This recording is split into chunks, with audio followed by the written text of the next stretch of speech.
સૌ પ્રથમ તો રમીલાબેનને આપણે જબરદસ્ત તાળીઓનો આવકાર આપીએ. એમણે ફાઉન્ડેશન તો નાખ્યું જ, પણ આપણને બધાને એકત્રિત પણ કર્યા. તમને બેન દિલથી શુભેચ્છાઓ પાઠવીએ છીએ. બહુ ઉમદા કામ તમે શરૂ કર્યું છે. સૌ મંચ ઉપર ઉપસ્થિત સૌ વડીલો, બહેનો, યુવાન દોસ્તો અને બાળકો, આજે એ વાતનો આનંદ છે કે સમાજનો એક એવો ગરીબ વર્ગ જેની તરફ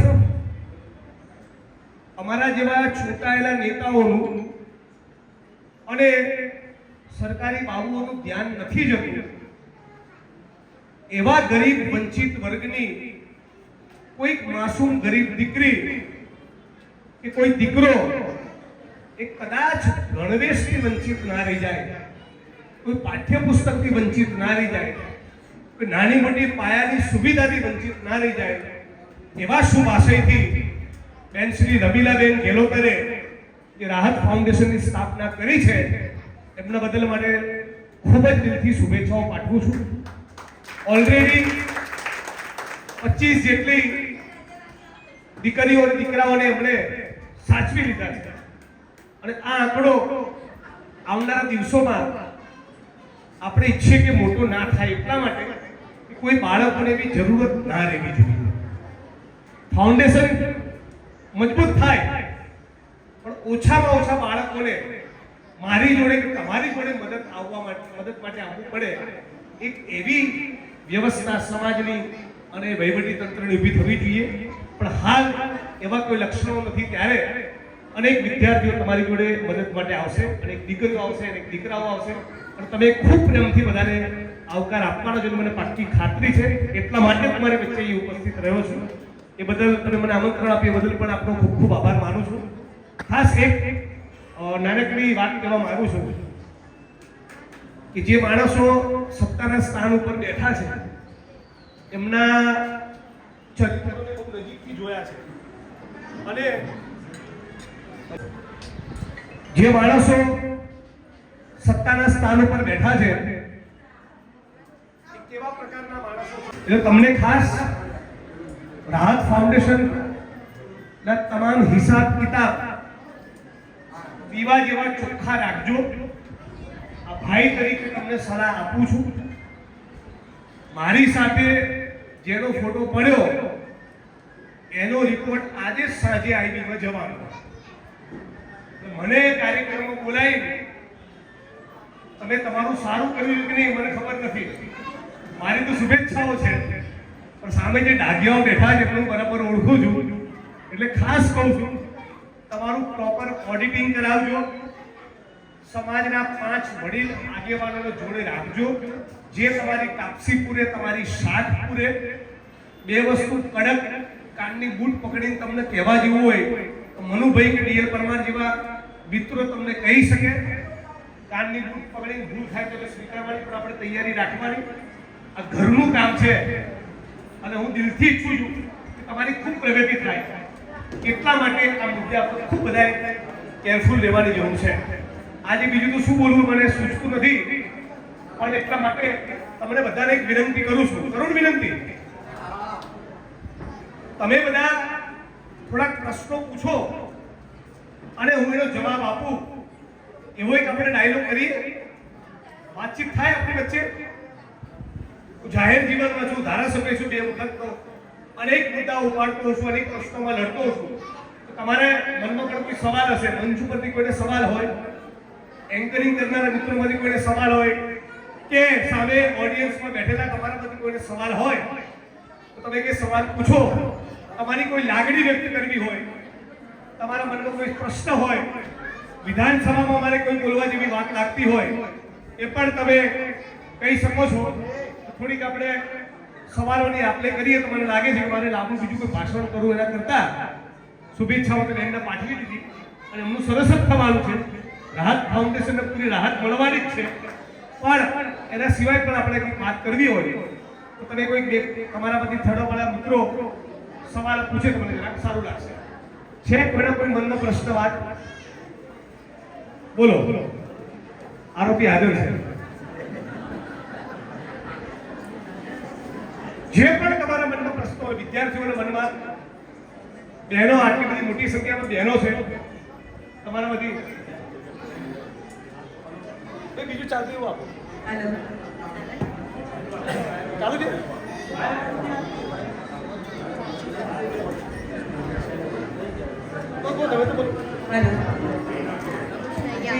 ભાઈ આપણે 5 મિનિટ જરા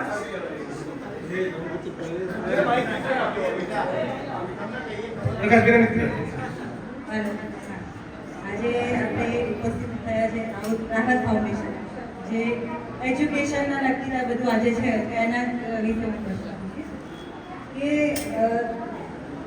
2014થી કંઈ લગભગ અત્યારે 2024 93,000 ગવર્મેન્ટ સ્કૂલો બંધ થઈ ગઈ છે. તો એજ્યુકેશન એ મોસ્ટ ઇમ્પોર્ટન્ટ છે. આ છોકરાઓ જે આપણે એડપ્ટ કરવા પડે છે, જો ગવર્મેન્ટ સ્કૂલો સારી હોય, ત્યાં છોકરાઓને સારી સુવિધાઓ મળતી હોય તો આ નીડ ઊભી જ ના થાય. એટલે અને પ્રાઇવેટ સ્કૂલોની ફીઓ બહુ જ હાઈ છે. એટલે જેના ઘરમાં 2-3 હોય બાળકો, મેં ગવર્મેન્ટ સ્કૂલોમાં વિઝિટ કરેલી છે અમુક, તો એમાં જોઉં છું કે છોકરીઓની સંખ્યા બહુ વધારે હોય છે અને છોકરાઓની સંખ્યા બહુ ઓછી હોય છે. તો ત્યાં પ્રિન્સિપલને મેં એક સવાલ પૂછ્યો હતો કે કેમ એવું તો છે ને કે ભારત દેશમાં છોકરીઓની સંખ્યા ઓછી છે, ઓલમોસ્ટ 50-50 છે, તો એવું કેમ? અને એમનું કહેવું એવું થયું કે ઘરમાં 2-3 બાળકો હોય ને તો એ લોકો એવું જ ઈચ્છે કે છોકરાઓને સારું એજ્યુકેશન આપે, છોકરીઓને ચાલશે જેવું હોય. તો પ્રાઇવેટ સ્કૂલોની ફીઓ જો ઓછી થઈ જતી હોય ને તો પેરેન્ટ્સ બધાને સરખું એજ્યુકેશન આપે. તો તમે વિધાનસભામાં છો એટલે આ મુદ્દો ઉઠાવો. સવાલ સમજાયો? બેને એવો સવાલ પૂછ્યો કે આપણા દેશમાં 2014 થી આ 2026 આવી, આ 10-12 વર્ષના સમયગાળા દરમિયાન 93,000 જેટલી સરકારી સ્કૂલો બંધ થઈ ગઈ છે. મંચ ઉપરના મિત્રો અને છેલ્લી લાઈન સુધી બધા એક સાથે બોલો, કેટલી સ્કૂલો છેલ્લા 10 વર્ષમાં બંધ થઈ? હજી બરાબર અવાજ નહીં આવ્યો. બોલો, કેટલી સ્કૂલો બંધ થઈ? ચોગડો હાથ ઊંચો કરીને બોલો, કેટલી સ્કૂલો બંધ થઈ? આને કહેવાય અચ્છી દિન. 93,000 સરકારી સ્કૂલો બંધ થઈ. બેટા આ બાજુ અવાજ નહીં, હીરો આ બાજુ અવાજ નહીં.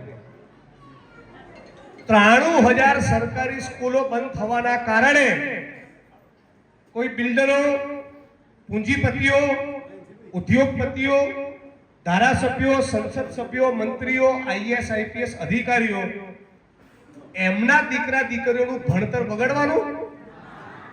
એમના દીકરા દીકરીઓ ક્યાં ભણે છે? પ્રાઇવેટ સ્કૂલોમાં. મોંઘી ફી ચૂકવે છે. ઘરે શિક્ષક ટ્યુશન આપવા માટે આવે અથવા તો મોંઘાદાર ટ્યુશન ક્લાસીસમાં જતા હોય. આ 93,000 સ્કૂલો બંધ થવાના કારણે જે દીકરીઓ અને દીકરાઓ નહીં ભણી શકે, એ દેવી પૂજક સમાજના છે, એ ઠાકોર સમાજના છે, એ દલિત સમાજના છે, એ કોળી પટેલ સમાજના છે. આ કોના દીકરા દીકરીઓ છે? આશા વર્કર અને આંગણવાડીની બહેનોના દીકરા દીકરીઓ છે. જે લોકો ચણતર પ્લાસ્ટરનું કામ કરવા જાય છે, ઈંટોના ભઠ્ઠામાં જાય છે, કેમિકલની ફેક્ટરીઓમાં જાય છે, જે લોકો સિક્યુરિટી ગાર્ડ તરીકે નોકરી કરે છે, આ જે ભારતીય સમાજનો ગરીબ માણસ છે, ગરીબ વર્ગ છે, એના દીકરા દીકરીઓ આ 93,000 સરકારી સ્કૂલો બંધ થવાના કારણે હવે ભણી શકવાના નથી. તો 1947માં દેશ આઝાદ થયા પછી 47 થી 57, 67, 77 સુધીની સરકારોને એવું ટેન્શન હતું. બે આ બાજુ કોણ અવાજ કરે છે? દોસ્ત આ બાજુ અવાજ નહીં, બધા બેસી જાઓ. એ વખતની સરકારોને ટેન્શન હતું કે આટલી પ્રચંડ વસ્તી, આમને ક્યારે ખવડાવીશું, આમના રાશનની શું વ્યવસ્થા કરીશું, હજારો લાખો કરોડો લોકોના માથે છત નહીં, એમને ક્યારે ઘરનો પ્લોટ આપીશું, ક્યારે લોકોને 2 ટંકના રોટલા ભેગા કરીશું, ક્યારે સ્કૂલો બાંધીશું. અત્યારની સરકાર જે બાળકો ભણતરથી વંચિત છે એને ભણાવવાના બદલે એક એવું ષડયંત્ર હાથ ધર્યું છે કે ના રહેગા બાંસ ના બજેગી બાંસુરી. મજૂરિયાઓ જોઈએ છે, દાડિયાઓ જોઈએ છીએ, કડિયા નાખે મોકલવાના છે. શું કરો? આ દલિતોને, આદિવાસીઓને, મુસ્લિમોને, વાદી બદારીને, ઓબીસીને ચૂપચાપ સરકારી સ્કૂલ બંધ કરી દો એટલે બધા કડિયા નાખે ટિફિન લઈ જશે, બધા ખેતરમાં દાડિયું કરવા માટે જશે. આ ભારતના પૂંજીપતિ વર્ગ, ઉદ્યોગપતિઓ અને અત્યારની ભારત સરકારનું સંયુક્ત આ ષડયંત્ર છે. ગૌતમ અદાણીને અદાણી શાંતિગ્રામની અંદર 15,000 મકાન બનાવવાના હોય અને મનોભાઈ બિલ્ડર જો એક મકાનમાંથી કેટલું કમાય માણસ?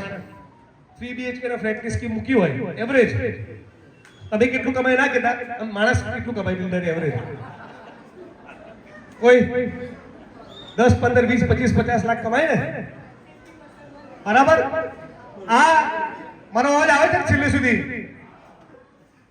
આ અદાણી શાંતિગ્રામની અંદર દાહોદનો, ગોધરાનો, પંચમહાલનો, બાંસવાડાનો, ડુંગરપુરનો આદિવાસી કડીઓ મજૂર એ 800 રૂપિયા મજૂરી લે તો અદાણીને ફાયદો થાય, 400 રૂપિયા લેતો. અદાણીને ફાયદો કઈ રીતે થાય? મજૂર 800 રૂપિયા ભાવ કરે કે 400 રૂપિયા કરે તો 400 રૂપિયા, જેથી એણે મજૂરીના પૈસા ખાસ ચૂકવવાના થાય નહીં. હવે 100 મજૂરની જરૂર હોય અને 60 મજૂર હોય તો પેલા 60 મજૂરો ભાવ ખાય. 800 રૂપિયા પોસાતા નથી, 1500 આપે તો આવું ભાવ કરે કે ના કરે? પણ 100 મજૂરની જરૂર હોય અને સામે 250 મજૂર હોય, 150 નવરા બેઠા હોય તો ગૌતમભાઈ શું કે 800 ભૂલી જા, 350 કામ કરવું જ કરને તો હેડતી નો થા. એક નાખે તો જેટલો મોટો મજૂરોનો વર્ગ એટલો પૂંજીપતિ વર્ગનો, ઉદ્યોગપતિઓનો, કોર્પોરેટ કંપનીઓનો નફો વધારે. અને પૂંજીપતિઓનો, બિલ્ડરોનો, ઉદ્યોગપતિઓનો નફો જેટલો વધારે એટલો સત્તાધારી પાર્ટીને ચૂંટણીમાં ફંડ વધારે. વાત સાચી? એટલા માટે 93,000 સરકારી સ્કૂલો બંધ કરી. બીજું, મારે આ ચાંદખેડામાં 10, 15, 20,000 દલિતોની ધારો એક સભા કરવી છે ઉદાહરણ તરીકે. એનો ખર્ચો તો થાય ને, 15 લાખ, 20 લાખ, 25 લાખનું બજેટ થાય. તો આપણે શું કરીએ? મનુ કાકા 50,000ની મદદ કરો, પરમાર સાહેબ લાખ રૂપિયાની મદદ કરો, એમ કરીને જે આપણો કર્મચારી વર્ગ છે કે BSNL માં ગયો, રેલવેમાં ગયો, ONGC માં ગયો, IOC માં ગયો, ટીચર બન્યો, તલાટી બન્યો, PSI બન્યો, PI બન્યો, આ કર્મચારી વર્ગ એ ફૂલની પાંખડી મદદ કરે ત્યારે આવો કાર્યક્રમ થાય. જિગ્નેશભાઈ ચૂંટણી લડી શકે ત્યાં દલિત સમાજ, વંચિત સમાજ પોતાની હક અને અધિકારની આવાજ માટે ગાંધીનગર મોરચો લઈને જાય. બાકી પૈસા છે આપણી જોડે, મોટા પૂંજીપતિ છે અદાણી અંબાણી જેવા ના. એટલે આ લોકોએ જોયું કે આ આટલું બધું જોર કરે છે, હમણાં ફંડ કોણ કરે છે? તો કે આ નાનો કર્મચારી વર્ગ ફંડ કરે છે. આ કર્મચારીઓ બન્યા કઈ રીતે? પરીક્ષા પાસ કરીને. તો શું કરો? અનામતની મારી દો ચોકડી. પણ અનામતની ચોકડી મારો, મનુભાઈ રોડ ઉપર આવે, DL પરમાર રોડ ઉપર આવે, સુબોધ પરમાર રોડ ઉપર આવે, રમીલાબેન ને જિગ્નેશભાઈ રોડ ઉપર આવે. તો શું કરો? કામ કરો, રેકોર્ડ ઉપર ચોપડે અનામત નહીં કાઢવાની, ફિક્સ પગાર આઉટસોર્સિંગ કોન્ટ્રાક્ટ લાવી દો એટલે ક્યાંય તમારે સરકારી કાયમી નોકરી આપવાની વાત રહે નહીં. એટલે અનામત પૂરી અને કોન્ટ્રાક્ટ સિસ્ટમમાં 8 કલાકના 350 રૂપિયાના હિસાબે ચૂકવો. કડીની GODC માં, કલોલની ફેક્ટરીમાં, નરોડામાં, છતરાલમાં, ઓઢવ ભારતનો ગરીબ વર્ગ એ વધારે ગરીબ બને, મજૂરની દીકરી અને દીકરો એ મજૂર બને. ફરી કોઈ વણકર સમાજના ભાઈઓ 6 કરોડ ભેગા કરીને આવું સેવા સદન બનાવી શકે નહીં, એના માટેનું ષડયંત્ર છે. અને આ ષડયંત્રના ભાગ રૂપે ધીમે ધીમે સિસ્ટમેટિકલી સરકારી સ્કૂલો કરી બંધ, પરીક્ષાની ભરતી બહાર પાડવાની નહીં, એક્ઝામ લેવાય તો પેપર ફૂટી જાય, પેપર ફૂટે નહીં તો મૌખિકમાં હસમુખ પટેલ બેઠા જ છે, જેવા જોવે કે રબારી છે, ઠાકોર છે, આદિવાસી છે, ચૌધરી છે, ગેલોતર છે.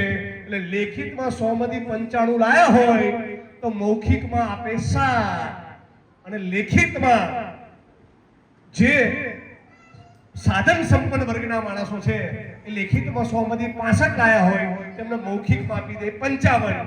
અને આપણા છોકરાથી એક કદમ આગળ મૂકીને જા તું લાગી જાય જીપીએસસી. એટલે મુદ્દે આખી સિસ્ટમ આદિવાસી, ઓબીસી, દલિત જ્યાં ઊભો છે ત્યાં ઠેરના ઠેર નથી રાખવા માંગતા, હતા ત્યાંથી પણ લાત મારીને પાછા કરવા માંગે છે. અને એટલા માટે આ સરકારી સ્કૂલો બંધ કરી. અને આવું બોલું છું એટલે મને આસામની જેલમાં લઈ જાય છે. બોલો બીજા કોઈનો સવાલ? બજેટમાંથી સમરસ હોસ્ટેલો બનાવવા. સમરસ હોસ્ટેલો ખાલી શેડ્યુલ કાસ્ટ માટે હોય, પણ એ સમરસ હોસ્ટેલમાં ઓબીસી, પટેલ, બ્રાહ્મણ, વાણિયા બધાનો સમાવેશ કરવામાં આવે. બજેટ આપણું અને ફાયદો એમને, તો એ બંધ થવું જોઈએ. એ ઉપરાંત જેટલી વસ્તી હોય એ પ્રમાણે બજેટમાં ફાળવણી થવી જોઈએ. બોલો બીજા કોઈનો સવાલ? હા, સવાલ એ છે કે અમે તમને ખોવા માંગતા નથી. તમે લોકસભા, સંસદ અથવા વિધાનસભામાં સભ્ય હોવા જોઈએ. અલ્પેશ ઠાકોર ભાજપમાં જતા રહ્યા, હાર્દિક પટેલ જતા રહ્યા, ચૈતર વસાવા લડાયા હતા જે ભાજપમાં નહીં જોડાયા. અને કોઈ ને કોઈ રીતે એમને અત્યારે લગભગ એમનું વિધાનસભા સભ્ય થતું રહે એવી દેખાઈ જાય. તો તમારું આવું ન થાય એના માટે તમારી શું તૈયારી? જો તમને આસામમાં લઈ જાય તો અમે બધા લોકોની રોડ ઉપર ઉતરવાની તૈયારી પૂરેપૂરી, પણ એ રોડ ઉપર ઉતરો એ અલગ વસ્તુ. એકાકીય રીતે જો તમારે જોડે આવું થાય તો તમારી શું તૈયારીઓ હોય?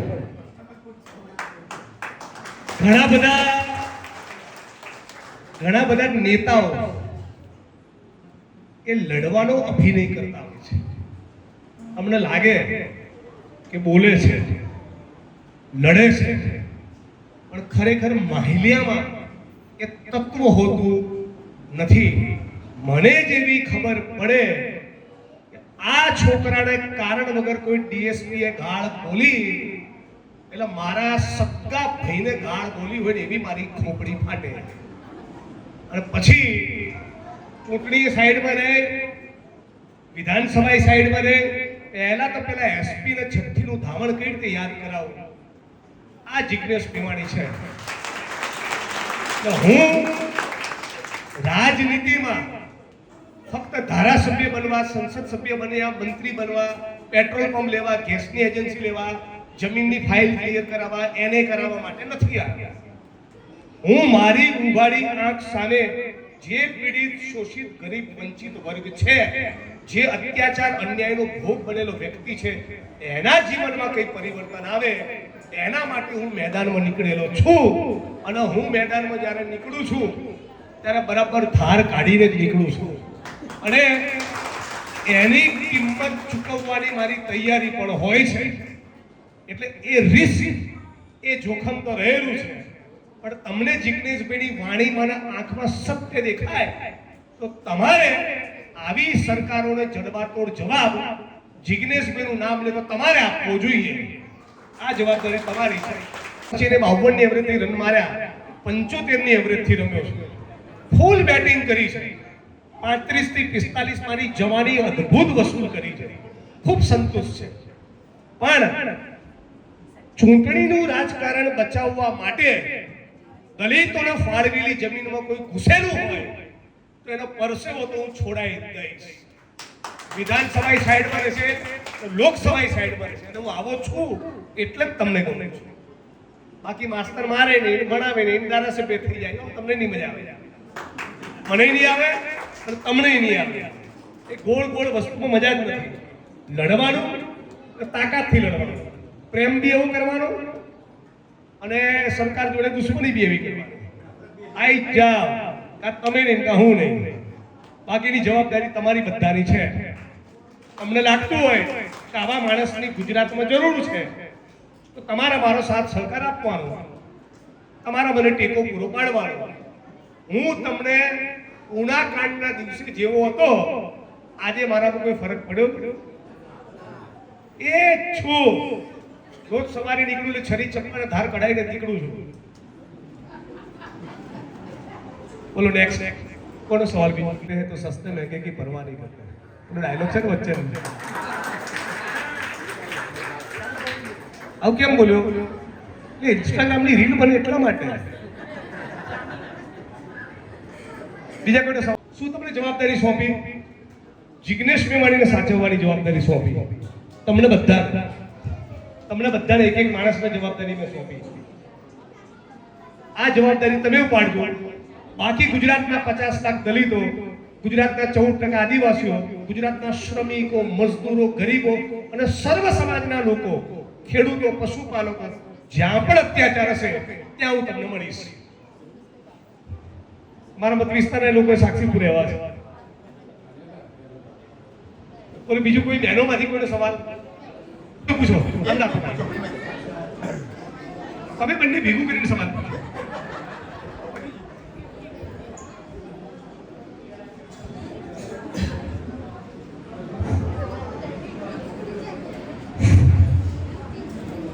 એક જ સવાલ છે કે અત્યારે જે સ્કૂલો બંધ થઈ ગઈ છે બરાબર, પણ ગવર્મેન્ટ તો ઠીક છે, પણ આપણે જે આગળ પડતા છે એ લોકો કેમ નથી વિરોધ કરતા?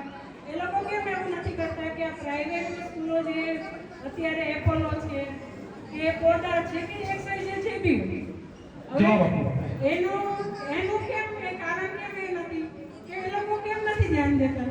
જેમ કે સાંભળો ભાઈ, બેનનો સવાલ એ હતો કે સરકારી જે સ્કૂલો હોવી જોઈએ સારી ક્વોલિટીની, એ જ પ્રમાણે આરોગ્યની સુવિધા પણ પ્રાઇવેટ જેવી સરકારમાં મળવી જોઈએ. એપોલોમાં, સાલમાં, સ્ટર્લિંગમાં, એસસીજીમાં જે પ્રમાણેની ફેસિલિટી છે, જો ખાનગી માણસો આવી હોસ્પિટલ બનાવી શકે તો સરકાર તો બનાવી જ શકે, ના બનાવી શકે? એ જ પ્રમાણે સરકારી સ્કૂલો જેવી પરિસ્થિતિ, આપણે જે પ્રાઇવેટ સ્કૂલો છે એવી સરકાર ધારે તો સરકારી સ્કૂલ પણ બનાવી શકે. એમ નથી બનાવતા, એટલા માટે નથી બનાવતા કે આપણે નાગરિક તરીકે ચૂંટણીમાં નેતાઓ જ્યારે વોટ લેવા આવે ત્યારે આવી માંગણી કરતા નથી. આપણે શું જોઈએ છીએ? અમારો લેવકો પટેલ છે, દવાઓ પટેલ. અમારો દલિત સમાજનો છે, દવાઓ પટેલ. અમારો ચુવાણિયા કોળી છે, દબાવો પટેલ. ના, મારો 135 વાળો છે, દબાવો પટેલ. 282 વાળો છે, દબાવો પટેલ. એટલે જ્યારે ચૂંટણી આવે ત્યારે આપણે નાગરિક રહેતા નથી, ત્યારે આપણે કોળી પટેલ, રબારી, રોહિત, વણકર આ થઈ જઈએ છીએ. નાગરિક તરીકે, ભારતીય નાગરિક તરીકે આપણી જે જવાબદારી છે, સત્તાના સ્થાન ઉપર બેઠેલા માણસને પ્રેશર આપવાની કે સારી ક્વોલિટીની સ્કૂલ બનાવી તો ઘેર જા, એ પ્રેશર આપણે આપતા નથી. સારી ક્વોલિટીની આંગણવાડી બને, સારા સરકારી દવાખાના બને. આજે હું મારા બનાસકાંઠા જિલ્લા કે અમારો મત વિસ્તાર કે બેટા આ બાજુ અવાજ નહીં કરો ભાઈ, કોઈ આ બાજુ દોસ્ત અવાજ નહીં કરો. બનાસકાંઠા જે મારો મત વિસ્તાર છે ત્યાં 35 લાખ લોકોની વચ્ચે અને એવી પરિસ્થિતિ ગુજરાતમાં બને છે. આખા જિલ્લાના સરકારી દવાખાનામાં, પ્રાઇમરી હેલ્થ સેન્ટરમાં, કમ્યુનિટી હેલ્થ સેન્ટરમાં ક્યાંય તમને એક MRI નું મશીન ના મળે, એક સીટી સ્કેનનું મશીન ના મળે, એક બ્લડ સેલ કાઉન્ટર ના મળે. પણ મને યાદ નથી કે મારા મતદારો પણ મને એવું કહેવા આવતા હોય કે જિગ્નેશભાઈ બ્લડ સેલ કાઉન્ટર નથી, એનું જે કરો ને. એ શું કહેવા આવે? પેલા ગામમાં બેહવા જવાનું રહી ગયું કે જરા બેહવા જતા આવતા, પેલા સમૂહ લગ્નમાં તમે ચૂકી ગયા હતા જરા મળવા જતા આવતો. એટલે મતદાર તરીકે, નાગરિક તરીકે આપણે પણ જાગવાની જરૂર છે. જેવા લોકો એવા જનપ્રતિનિધિ. જે જૂની કહેવત છે, યથા પ્રજા તથા રાજા. એટલે ચૂંટાયેલા જનપ્રતિનિધિઓની ઉપર શિક્ષણના મુદ્દે, આરોગ્યના મુદ્દે, રોજગારના મુદ્દે, મહિલાઓની સુરક્ષાના મુદ્દે કંઈક કરવાનું પ્રેશર છે જ નહીં. કોઈ પ્રેશર જ નથી. એટલે એ પ્રેશર આપણે આપવું પડે. આવી ઠાઠિયા જેવી સરકારી સ્કૂલો નહીં ચાલે. સિવિલ હોસ્પિટલના VS માં લોહીના પરુના ચાઠાવાળી ચાદરો નહીં ચાલે. PHCમાં CSCમાં ગાયનેકોલોજીસ્ટ, યુરોલોજીસ્ટ, કાર્ડિયોલોજીસ્ટ બધા જ સ્પેશિયલાઇઝ ડોક્ટરો હોવા જોઈએ. પણ કોઈ જ આની માંગણી કરતું નથી.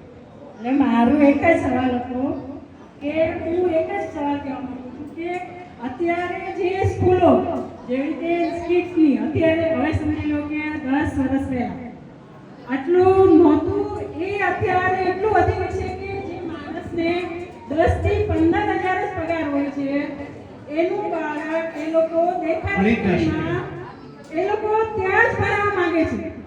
હું પોતે પ્રોપર છું એનું એવું નથી, પણ હું એટલું માટે કહેવા માંગુ છું કે 10 વર્ષ પહેલા જે મારી પાસે માંગણી આવતી હતી અને અત્યારે જે આવે છે એ શિક્ષક એ કહેવાય ને બિઝનેસ થઈ ગયો છે. બિલકુલ.